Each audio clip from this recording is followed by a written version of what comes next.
BJP अध्यक्ष अमित शाह ने कहा है कि यूपी में सीटें कम नहीं होंगी, फिर से मोदी सरकार ही बनेगी।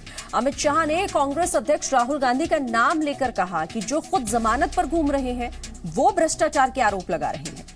शाह के संकल्प से मोदी का फिर राज तिलक। मोदी शाह की जोड़ी का दम, यूपी में सीट नहीं होंगी कम।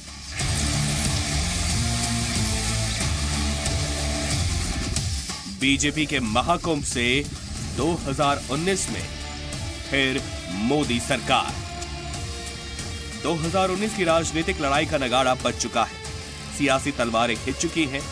दिल्ली के रामलीला मैदान की ये तस्वीरें गवाही दे रही हैं कि बीजेपी ने लोकसभा चुनाव के लिए बिगुल फूंक दिया है। बीजेपी ने 2019 के लोकसभा चुनाव को दो विचारधाराओं के बीच युद्ध करार दिया है।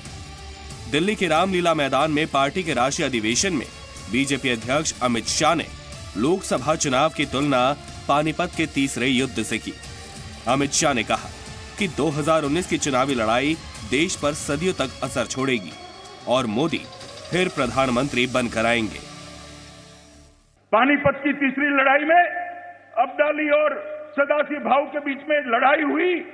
दुर्भाग्य से पानीपत की तीसरी लड़ाई मराठा सैन्य हार गया। परिणाम क्या हुआ? सिर्फ एक युद्ध नहीं हारे, 131 युद्ध जीतने वाली मराठा सेना एक युद्ध हार गई। देश 200 साल तक गुलामी की खप्पर में धंस गया। 200 साल तक अंग्रेजों ने हम पर राज किया। बीजेपी के इस अधिवेशन में आज प्रधानमंत्री नरेंद्र मोदी भाषण देंगे। रामलीला मैदान में विशेष तौर पर अस्थायी पीएमओ बनाया गया है। पीएम मोदी अस्थायी पीएमओ से काम करेंगे। उम्मीद की जा रही है कि आज पीएम मोदी भी विरोधियों पर जमकर बरसेंगे और 2019 के चुनाव के लिए जीत का मंत्र देंगे। इससे पहले अमित शाह ने दावा किया है कि 2019 में केंद्र में फिर से बीजेपी की सरकार बनेगी और यूपी में इस बार पिछली बार से ज्यादा सीटें मिलेंगी। राहुल जी, कोरे आरोप करने से देश की जनता मानेगी नहीं। देश की जनता के सामने मोदी जी का 74 से लेकर 2018 तक का प्रामाणिक जीवन देश की जनता के सामने है। पिछले 11 दिनों में मोदी सरकार ने जिस तरह से एक के बाद एक फैसलों से विपक्ष को भौचक्का कर दिया है। 1 जनवरी को राम मंदिर मुद्दे पर प्रधानमंत्री मोदी ने कहा कि सरकार राम मंदिर बनाने से पीछे नहीं हटी है और कानूनी प्रक्रिया के बाद ही किसी और विकल्प पर विचार होगा। जाहिर है चुनाव में इस बयान का बड़ा असर होगा।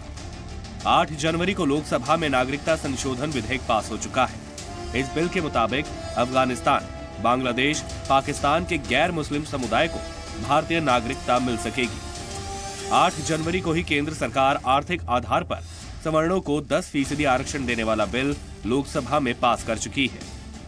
9 जनवरी को आर्थिक सर्वेक्षण बिल राज्यसभा में पास हुआ। राष्ट्रपति की मुहर के बाद कानून अमल में आ जाएगा।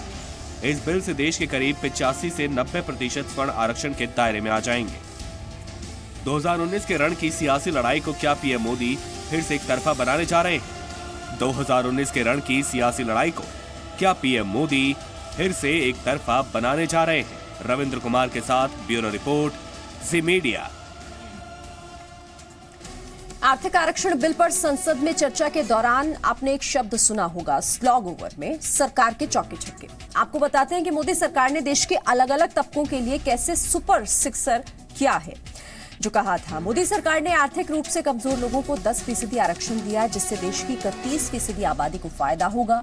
ट्रिपल तलाक पर अध्यादेश हालांकि सरकार 2018 में लेकर आई थी, लेकिन अब अध्यादेश की मियाद खत्म होने जा रही है, लिहाजा सरकार दोबारा अध्यादेश लेकर आएगी। इससे 8.4 करोड़ मुस्लिम महिलाओं का हित होगा।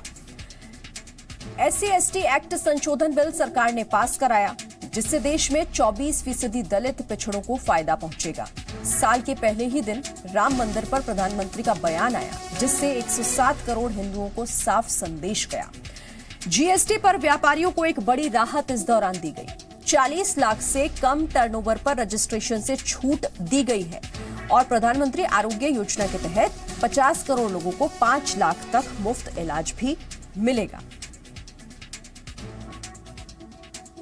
अब आपको 2 तस्वीरें दिखाते हैं। ये तस्वीरें देखने के बाद आप खुद तय करिएगा कि कहां विकास हुआ है, कौन विकास करने में पीछे रह गया है। पहली तस्वीर वाराणसी की है जो पीएम मोदी की लोकसभा सीट है, और दूसरी तस्वीर अमेठी की है जहां से राहुल गांधी सांसद हैं, लेकिन फर्क साफ दिखाई दे रहा है।